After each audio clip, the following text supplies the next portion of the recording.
চারপাশে পুরাতন কাপড় আর ছেঁড়াফাটা টিন দিয়ে কোনো মতে দাঁড়িয়ে থাকা এই জরাজীর্ণ ঘরে বাস করেন অসহায় বৃদ্ধ দম্পতি সিদ্দিক হাওলাদার ও ফাতেমা বেগম। এক চিলতে জমির উপর নির্মিত এই ঘরে নেই বিদ্যুৎ সংযোগ, নেই পয়ঃনিষ্কাশনের ব্যবস্থা কিংবা ন্যূনতম নাগরিক সুবিধা। কষ্টের শেষ এখানে হলেও পারত, কিন্তু এই ঘরের ভেতরের অবস্থা আরও খারাপ। যেখানে বৃষ্টি নামলে ভেজে শরীর আর রোদ উঠলে পড়ে স্বপ্ন, সাথে নেই চোখে পড়ার মতো কোনো আসবাবপত্র।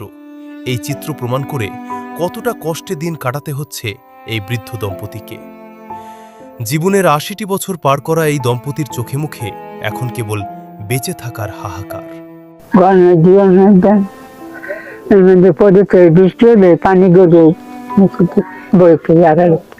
এমন দিন আছে মানে অনেক সময় খাইতে পারে না, মানে সমস্যা হয় অনেক, ২-৩ দিন উপবাস থাকে, এরকম অবস্থা। আমাদের প্রতিবেশী লোক খুব গরিব, বন্যার ঘরটা ফুরিয়ে গেছে, অসহায় অবস্থা, কিন্তু আমরা প্রতিবেশী যারা আছি একটু সহযোগিতা করি, তারপর যেগুলো আমরা দেই সেগুলো খাইতে পারি, যেগুলো না দিয়ে খাইতে পারে না। পটুয়াখালীর রাঙাবালী উপজেলার ছোট বাইশদিয়া ইউনিয়নের কাউখালী গ্রামে অবস্থিত পরিত্যক্ত এই ঘরটি বৃদ্ধ দম্পতি সিদ্দিক হাওলাদার ও ফাতেমার একমাত্র আশ্রয়স্থল।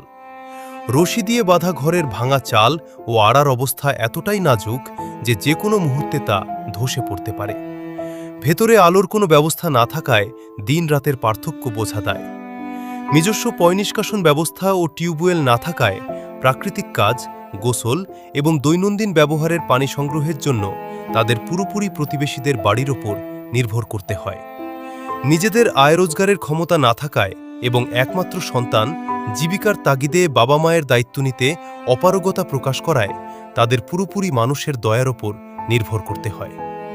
সন্তানের মুখে অভাবের কথা শুনে নিজের রক্ত দিয়ে গড়া সন্তানের কাছেও যেন আজ তারা পর হয়ে আছেন। আমার স্বামী চলতারে না, ফেরতারে না, বাইরে ওই দড়ি নিয়ে একটু বাথরুম নেই, আমরা ওই মানুষের বাড়ি বুড়ি যাই। আমরা আমার স্বামীর ওষুধ খাওয়াইতে না, পানি খাওয়াইতে না, কিছু বাড়ি নেই, ঘরে পড়ে ওই দড়ি বড়ি নেই, আবার একটু বাইরে নোয়ের মধ্যে ঘরে গরম খাওয়া যায় না। আমার একটা ছেলে আছে, আর অনেক কষ্ট, আমাকে খাওয়াইতে দিতে পারে না, খাওয়াইতে পারে না, আমরা চাইও না। শারীরিক অক্ষমতা ও বয়সের ভারে সিদ্দিক ফাতেমা এখন ঘর থেকে বের হতে পারেন না। জীবন বাঁচাতে বাধ্য হয়ে তারা অন্যের করুণার পথ চেয়ে থাকেন, কিন্তু বয়সের কারণে প্রতিদিন খাবারের সন্ধানে বের হতে না পারায় প্রায়শই এই দম্পতিকে অনাহারে দিন কাটাতে হয়।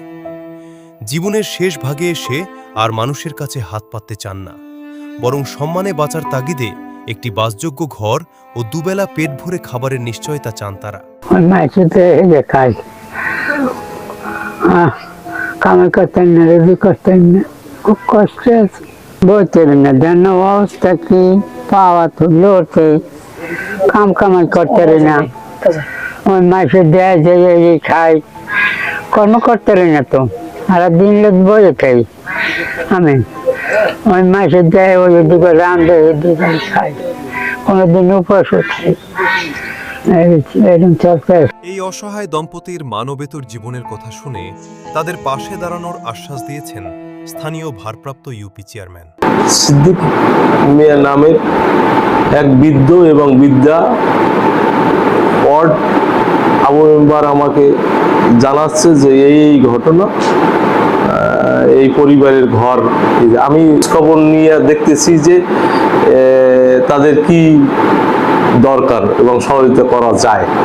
মানবেতর জীবনযাপন করা পিছিয়ে পড়া এই বৃদ্ধ দম্পতির দুঃখ দুর্দশা লাঘবে প্রয়োজনীয় পদক্ষেপ নেওয়ার আশ্বাস দিয়েছেন রাঙাবালী উপজেলার নির্বাহী কর্মকর্তা মোহাম্মদ মাহমুদুল হাসান।